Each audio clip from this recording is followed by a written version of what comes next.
എന്താ നിന്റെ ഒരു 3000 രൂപ എടുക്കാനുണ്ടാവോ? എനിക്കൊരു അത്യാവശ്യം ഉണ്ടായിരുന്നു. നിനക്ക് ബുദ്ധിമുട്ടായെന്ന് അറിയാം. ഞാൻ നാളെ തന്നെ തിരിച്ചിട്ട് വന്നേക്കാം. ശരി. നീ എന്ത് പണിയായി കാണിച്ചേ? നീ നാളെ ലോൺ അടയ്ക്കാൻ വെച്ചിരുന്ന പൈസയല്ലേ അത്?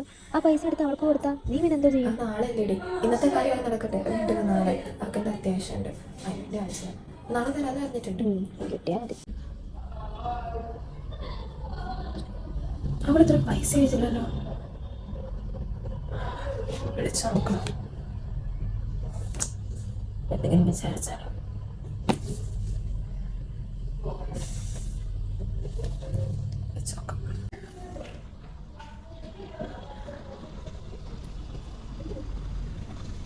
ഹലോ. അടി ഫണ്ട് റെഡി ആയിരുന്നു? ഇല്ലടി, ഞാനത് സെറ്റാക്കാൻ നോക്കിക്കൊണ്ടിരിക്കുകയായിരുന്നു. ഞാൻ വിളിച്ച് തിരക്കില്ല, പിന്നെ വിളിച്ചാൽ മതിയോ? അടി കുഴപ്പമില്ല. ശരി. ഫ്രെയിം വിളിച്ചത്.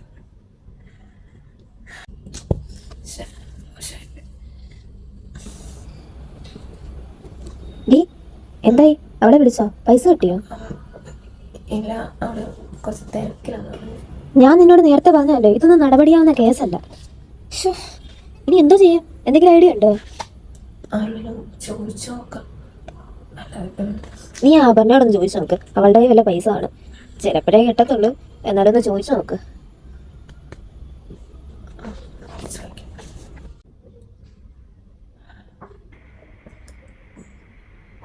ഹലോ. നിന്റെ കുറച്ച് ഫണ്ട് എടുക്കാനുണ്ടാവും, ഒരു 3000 രൂപ. എനിക്ക് ഒരു ലോൺ ഉണ്ടായിരുന്നു. നിനക്ക് ഈ ലോണുള്ള കാര്യമൊക്കെ നേരത്തെ അറിയാവുന്നതല്ലേ? അപ്പൊ സാലറി കിട്ടുമ്പോൾ അതിനുള്ളതൊക്കെ മാറ്റി വെക്കണ്ടേ? ഈ മാസാവസാന സമയത്ത് ഞാൻ എവിടെ നിന്ന് എടുത്തിട്ട് തരാനായിട്ടാ? ഇവിടെ എന്റെ കാര്യത്തിനൊന്നും തികയുന്നില്ല. നീ വേറെ ആരുടെയും ചോദിച്ചു നോക്കുക. അല്ലാതെ എനിക്ക് വേറെ വഴി. എന്ത് പറഞ്ഞു? അവിടെ ഇല്ലെന്ന്, മാസാവസാനം കൊണ്ട് ആരുടെയും കാണത്തില്ല. ഇപ്പൊ എങ്ങനെയുണ്ട്? ഇടി സഹായിക്കുന്നതൊക്കെ നല്ലതാ, പക്ഷെ ആദ്യം നമ്മളെ കാര്യം സേഫ് ആക്കിയിട്ട് വേണം എന്തും ചെയ്യാൻ. പിന്നെ നമ്മൾ ഈ സഹായിക്കുന്നവരെ കൊണ്ട് തിരിച്ച് നമുക്ക് എന്തെങ്കിലും പ്രയോജനം ഉണ്ടോന്നും കൂടി ഒന്ന് ചിന്തിക്കണം. ഇങ്ങനെയൊക്കെ ചിന്തിച്ചാൽ ഈ കാലത്ത് ജീവിക്കാൻ പറ്റത്തുള്ളൂ. ഇല്ലെങ്കിൽ പിന്നെ അവസാനം നമ്മൾ ചെയ്തു കൊടുത്തൊന്നും ഉണ്ടാവത്തില്ല. വെറുതെ അറിഞ്ഞുകൊണ്ട് വിദ്യ വന്ന പോലെ ആയിപ്പോ.